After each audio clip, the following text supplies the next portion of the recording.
নমস্কার, কেমন আছো সবাই? আশা করছি ভালো আছো, আমিও ভালো আছি। আমার একটা নতুন ব্লগে তোমাদের সবাইকে স্বাগত জানাই। তো চলো আজকে পাটিসাপটা পিঠে বানানি হোক। কেন কি সংক্রান্তিতে কিছু পিঠে পুলি করা হয় না, আমার ছেলের 2-3 দিন ধরে ডিমান্ড আছে, মা একটু পিঠা করো পিঠা করো। তো চলো এখানে দেখো 100 গ্রাম মতন আতপ চাউল ভিজিয়ে রাখছিলাম, সেটা তো গ্রাইন্ডারে করে নিছি। আর ওতে 50 গ্রাম সুজি দিয়ে দিছি, আর 50 গ্রাম ময়দা, আর একটু লবণ দিয়ে ওটা ভালো করে ফেটিয়ে নিচ্ছি। ঘোলটা যত মানে ফেটানি ভালো হবে তত সুন্দর হয় পিঠাটা আর কি। তারপর একটু দেখো দুধও দিয়ে দিলাম ওতে।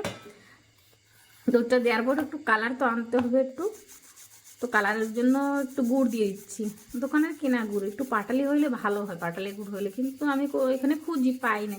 তো এটা চলো এটা দিয়ে দিই, কেন কি বড় মশার সুগার আছে, তো উনি একটু চিনি দিলে একটাও খাইতে পারবে না, তো ভাবলাম গুড় দিলে তো একটু খাইতে পারবে।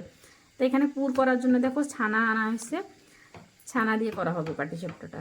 এখানে তো কড়াইতে দেখছো তো দুধ বসিয়ে দিছি কড়াইতে, দুধ দিয়ে জাল দেওয়া হচ্ছে। আর শর্ট যেটা পড়তেছে এরকম সাইডে সাইডে করা হচ্ছে, ওইটাই দিয়ে অল্প একটু গুড় দিয়ে দিছি, ব্যাস অল্পই দিছি একটু কালার আনার জন্য, কেন তো ছানাতে একটু মিষ্টি আছে তার জন্য।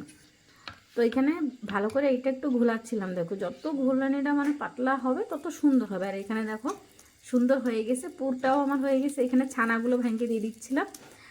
তো একটু পাতলা পাতলা এখনই রাখবো, কেন কি ঠান্ডা হয়ে গেলে এটা জমে যাবে, ঠান্ডা হয়ে গেলে ভালো সুন্দর জমে যাবে।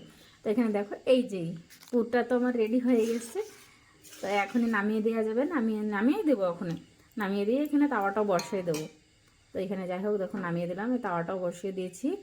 তো এখানে বসাই, তাওয়াটা বসানোর পরে এখানে তাওয়া গরম হয়ে গেছে, ব্রাশে করে অল্প একটু তেল নিয়ে দেখো দিয়ে দিচ্ছি, কেন কি একটু তেল না লাগাইলে হবে না। তো চলো পাটিসাপটা তো ফার্স্ট এডটা দেওয়া হয়ে গেল, কেমন হয় দেখি। ফার্স্ট এডটাতে কিন্তু ভালো হয় না, আমার তো ভালোই হয় না।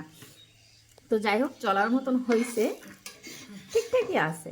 তো চলো আর একটা করে দেখাই তোমাদের সঙ্গে। ওটা ওটা বেশি একটু ভালো হয় না, তার জন্য ওটা পুরো ভিডিও করি না। তো এখানে দেখো আর একটা এই যে দিয়ে দিছি, এই যে দেখো পুরটা কত সুন্দর হয়ে গেছে না, সুন্দর হয়েছে। আর আমার ছেলে কিন্তু খেয়ে বলেছিল মা সেই টেস্টি হয়েছে।